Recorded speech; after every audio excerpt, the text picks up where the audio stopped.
நண்பர்களுக்கு வணக்கம். இன்னைக்கும் ஈரான் செய்தியில பரபரப்பா நடந்துகிட்டு இருக்க விஷயம் என்னன்னா, ஈரான் ஒரு பக்கம் பயங்கரமா அடிச்சுட்டு இருக்காங்க. அடிக்கிறாங்கன்னா இஸ்ரேலை வந்து சல்லடை போட்டான்னு சொல்லலாம். அதே மாதிரி இந்த பக்கம் துபாயா இருக்கட்டும், குவைத்தா இருக்கட்டும், இங்கே வந்து வளைச்சு வளைச்சு எல்லாரும் அடிக்கிறாங்க. ஸோ இதை பற்றின கம்ப்ளீட் டீட்டெயில் வந்து நம்ம பேச போகிறோம். நான் கசாலி டிகோட்ஸ். இது உள்ளூர் அரசியல், உலக செய்திகள், சினிமா, சமுதாய கருத்துக்கள் அனைத்தையும் விருப்ப வெறுப்பு இல்லாமல், சார்பு இல்லாமல் தரவுகளோடு கொடுக்கக்கூடிய ஒரு சேனல். உங்களுடைய ஆதரவு லைக் பட்டனை கிளிக் செய்து சப்ஸ்கிரைப் செய்து நண்பர்களுக்கு பகிர்ந்து ஆதரவு தாருங்கள். நன்றி. இப்போ வந்து நம்ம முக்கியமாக அப்படி சொல்லப்படுறதுன்னா, இஸ்ரேல் மொத்தத்துக்கு சிதிலம் அடைஞ்சு போச்சு அப்படின்னு சொல்லலாம். அதாவது அதை அடிச்சு உடஞ்சு போய் ஒரு மாதிரி ஆச்சு இல்லையா, அது பற்றின டீட்டெயில். அது இல்லாமல் பாகிஸ்தான் கப்பல் ஒரு 10 கப்பல் வந்து அப்படி வெண்ணெய் மாதிரி வலிக்கிட்டே போச்சு. அந்த வெண்ணெய் வந்து எங்கே போச்சுன்னா நேராக அமெரிக்காவுக்கு போயிடுச்சா. திருப்பி இன்னொரு கப்பல் வந்து பாகிஸ்தான் கொடி ஆடிக்கிட்டே வந்த உடனே அதை வந்து போட்டு தள்ளிட்டாங்க ஈரான். நீ வந்து யார்கிட்ட என்ன பண்ணிட்டு அப்படின்னு சொல்லிட்டு. ஏன்னா முதல்ல வந்து ஒரு நல்ல விதமாக பாகிஸ்தானா ஓகே நீ போ அப்படின்னு ஸ்டேட் ஆஃப் ஹார்மர் சொல்லி விட்டாங்க. அதுக்கப்புறம் வந்து கடைசி என்ன சொல்லியிருக்காங்கன்னா ஒரு விஷயம் வருது. வெகு விரைவில் ட்ரம்புக்கு மனநல சோதனை பண்ண போறதா ஒரு தகவல். ஒரு அதிபருக்கு இப்படி பண்ணலாமா என்னன்னு தெரியாது. ஆனால் ஒரு தகவல் வந்திருக்கு. இப்போ முதல்ல வந்து எப்படின்னா, இந்த எல்சியு அப்படின்னா landing craft utility ship LCU ship. அது வந்து மொத்தத்துக்கு ஒரு 32 கப்பல் அமெரிக்காட்ட இருக்கு. அதில் ஒரு 6 கப்பல் அங்கே வந்து அந்த குவைத்து பக்கத்தில், அந்த குவைத் பக்கத்தில் இன்னொரு சின்ன தீவு அப்படின்ற அங்கே வந்து அடிச்சு தாக்கியிருக்காங்க. 6 கப்பல் டெஸ்ட்ராய் ஆயிடுச்சு. அதில் சில வீரர்கள், அங்கிருந்த வீரர்கள் எல்லாமே வந்து அவுட் ஆயிட்டாங்க அப்படின்னு சொல்கிறாங்க.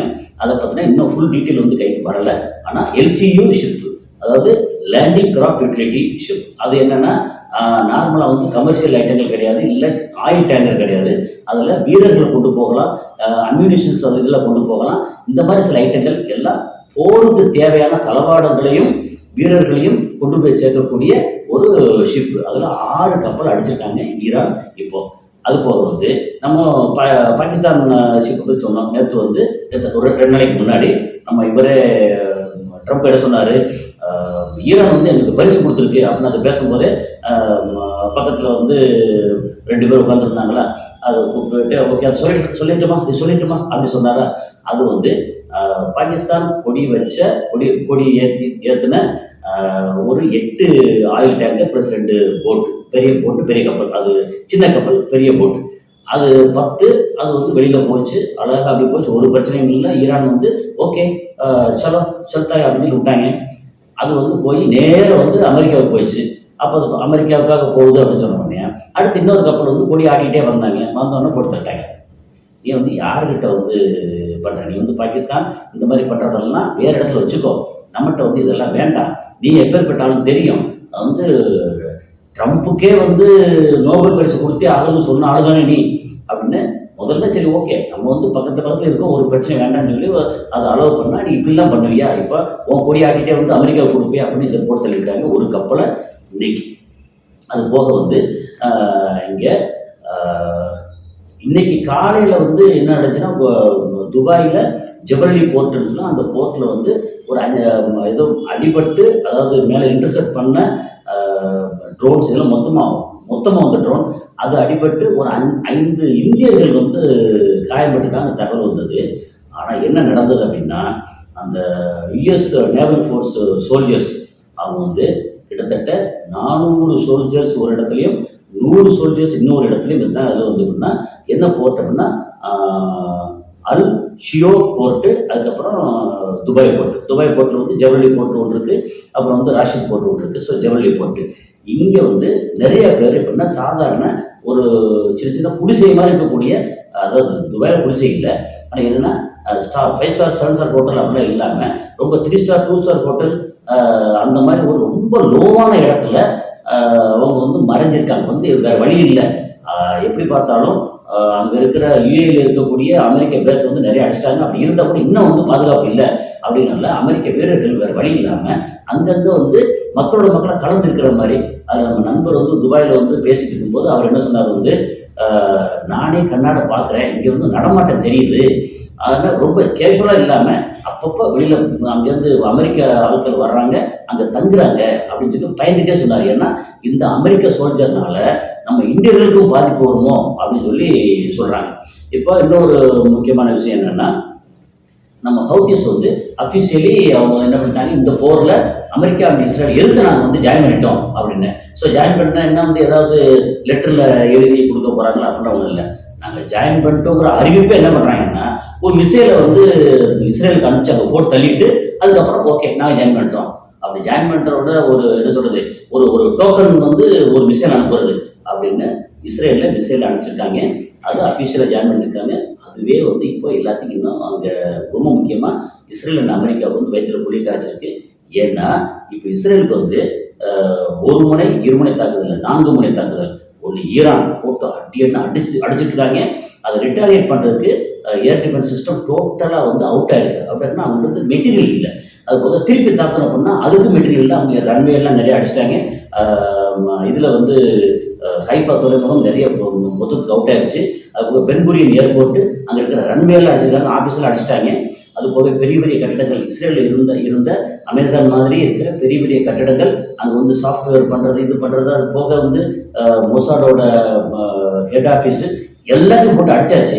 இன்னைக்கு வந்து டெல் அபீவ் வந்து கிட்டத்தட்ட காசா அல்லது காசா விட மோசமாக இருக்குது அப்படின்னு சொல்கிறாங்க. அதில் வந்து பொய்யெல்லாம் இல்லை, உண்மை நிறைய இருக்குது. ஏகப்பட்ட வீடியோ வந்துட்டு இருக்கு. அதில் சில ஃபேக் வீடியோ இருக்கலாம், ஆனால் உண்மையான வீடியோ நிறையா வந்து வந்துக்கிட்டு இருக்கு. ஸோ இங்கே ஒரு ஈரான் ஒரு தாக்குதல், ஹவுதிஸ் ஒரு தாக்குதல், அப்புறம் வந்து மேலே இருந்து அதாவது லெபனான்ல இருந்து ஹிஸ்புல்லாவோட தாக்குதல் இருக்கு. இப்போ உள்ளுக்குள்ள காசால இருந்து மிச்ச மீதி இருக்கக்கூடிய ஆயுதங்களை வச்சு ஹமாஸ் வேற தாக்குறாங்க. அப்ப யாரை திருப்பி தாக்குறதுன்னு திருப்பி தாக்க முடியாம வரக்கூடிய ராக்கெட்டை வந்து ரிட்டாலியேட் பண்றதுக்கு ஆயுதங்கள் இல்லாம உண்மையிலேயே இஸ்ரேல் வந்து பரிதாபமான கையொழிந்த நிலையில இருக்காங்க. இஸ்ரேல் வந்து சிதிலம் ஆயிடுச்சு அப்படிங்கிறது பொய் இல்லை, அது முழுக்க முழுக்க உண்மை. அது போக வந்து இப்ப இதிலே தாண்டி இன்னும் என்ன பண்ணிருக்காங்கன்னா, சரி ஏதாவது பண்ணி இஸ்ரேல் ஈரானுக்கு ஒரு வழி பண்ணணுமே அப்படின்னு அமெரிக்காவும் இஸ்ரேலும் சேர்ந்து 3வது முறையா அவங்களோட நியூக்ளியர் சைட்டை தாக்கியிருக்காங்க. அப்படி தாக்கினா அங்கேருந்து ஏதாவது ரேடியேஷன் வரட்டும், அந்த மக்கள் சாகட்டும் அப்படின்னு ஒரு நல்ல எண்ணம் அவங்களுக்கு. என்னத்தை தாக்கினாலும் இவங்களுக்கு தெரியும்ல, ஒரு கட்டத்துக்கு மேல நீங்க பங்கர் பஸ்டர் போட்டு அடிச்சா கூட ஒரு 220 230 அடிக்கு போகும். அவங்க தான் 300 அடி கீழே வச்சிருக்காங்களே, தெரியும் இவங்க இப்படிலாம் தாக்குவாங்க. அவங்க பங்கர் பஸ்டரோட டெப்த் எவ்வளவு, அதோட வீரியமோடும் தெரியுமே. ஸோ அந்த மாதிரி ஆச்சு. அது போக வந்து இப்போ என்ன சொல்றாரு வந்து நம்ம ட்ரம்ப் என்ன சொல்றாரு வந்து, பயங்கரமா ஈரான் கட்டுறாரு. நான் வந்து 48 மணி நேரம் உனக்கு வந்து கெடு கொடுத்தேன். அந்த கெடு முடிவுக்கு முன்னாடியே நான் 5 நாள் உன்னை வந்து தாக்க மாட்டேன்னு சொல்லி உங்களுக்கு லீவ் விட்டு எழுதி கொடுத்தேன். அதையும் நீங்க மதிக்கவே இல்லை. அதுக்கு சரி அதை மதிக்கலைன்னா எனக்கு கோவப்பட்டு இன்னொரு 10 நாள் எக்ஸ்டெண்ட் பண்ணியிருக்கேன். உங்களை வந்து தாக்க மாட்டேன், ஆனா எனக்கு வந்து ஒழுங்கு மரியாதை சரண்டர் ஆயிரு ப்ளீஸ், எனக்கு வந்து இங்க இருக்க முடியல, அமெரிக்காவில் இருக்க முடியல, சரண்டர் அப்படின்னு சொல்லி அவர் வந்து அந்த சரண்டர் ஆகுறதுக்கான அதிகபட்ச தேதி என்ன சொல்லிருக்காங்க, ஏப்ரல் 6 வரைக்கும் ஒழுங்கு மரியாதை சரண்டர் ஆயிருங்க, இல்லைன்னா நான் வந்து மனுஷனா இருக்க மாட்டேன் அப்படின்னு சொல்றாரு. அப்ப இவங்க என்ன சொல்றாங்க, ஏற்கனவே நீங்க தான் மனுஷனா இல்லையே அப்படின்னு சொல்றாங்க. அவங்க வந்து கிட்டத்தட்ட அப்படித்தான் சொல்லிட்டு இருக்காங்க. இப்ப பிரச்சனை என்னன்னா, இஸ்ரேல் ஒரு பக்கம் அடி வாங்கி ரொம்ப சோழி முடிஞ்சு போச்சு. அமெரிக்கா வந்து ஒரு ஸ்கொயர் ஃபீட் கூட அங்க வந்து ஒரு பாதிப்பும் இல்லாம, ஆனா மொத்த பொருளாதாரம் இங்க அனுப்பிச்ச கப்பலா இருக்கட்டும், ஏர்கிராஃப்டா இருக்கட்டும், ஆயுதங்கள் அது இது இங்க இருக்கிற அவங்க தளவாடங்கள், அப்புறம் அவங்க அனுப்பிச்சு வச்ச ஏகப்பட்ட வீரர்கள், அமெரிக்க வீரர்கள் இறந்து போயிருக்காங்க. அதை வந்து வெளியே சொல்லாம இருக்காங்க. அப்படின்னு ஏகப்பட்ட நஷ்டம். இந்த நஷ்டத்தை எப்படி காம்பன்சேட் போறான்னு தெரியல. ஆனா இன்னும் சொல்லித்தராரு வந்து, நாங்க வந்து அமெரிக்கா சொல்றாங்க, நாங்க வந்து ஈரானை வந்து ஜெயிச்சிட்டோம். அங்க அடிக்கிறதுக்கு ஒண்ணுமே இல்லை, எல்லாத்தையும் வந்து நீர்மூழ்கி கப்பலா இருக்கட்டும், கப்பல் படை, காலாட்படை, இந்த மாதிரி எல்லாத்தையும் அடிச்சு முடிச்சிட்டோம் அப்படின்னு சொல்லிட்டு திரும்ப அடி வாங்குறாங்க. அடி வாங்கும்போது என்ன சொல்றாங்க வந்து, அட இங்க பாருயா, நான் வந்து நாங்களாம் அடிச்சு முடிச்சிட்டோம், 90% அடிச்சிட்டோம், 95% அடிச்சிட்டோம், ஆனா திரும்ப வந்து அடிக்கிறாங்க அப்படின்னு ஒன்றும் சொல்ல முடியாம ஒரு மாதிரி இருக்காங்க. அது போக வந்து ஸ்டேட் ஆஃப் ஹார்மோஸ் அவர் என்ன சொல்றாரு கடைசியா, நீங்க வந்து ஸ்டேட் ஆஃப் ஹார்மோஸ் எல்லாத்தையும் திறந்து விட்டுருங்க, இல்லைன்னா என்ன செய்வேன், அதை வந்து ஸ்டேட் ஆஃப் ட்ரம்ப் அப்படின்னு சொல்லி பேரை மாத்திருவேன் அப்படின்னு சொல்லி அதை சொல்லிட்டு இருக்கிறாரு. இது எங்க போய் முடியும் அப்படின்னு சொல்லி தெரியல.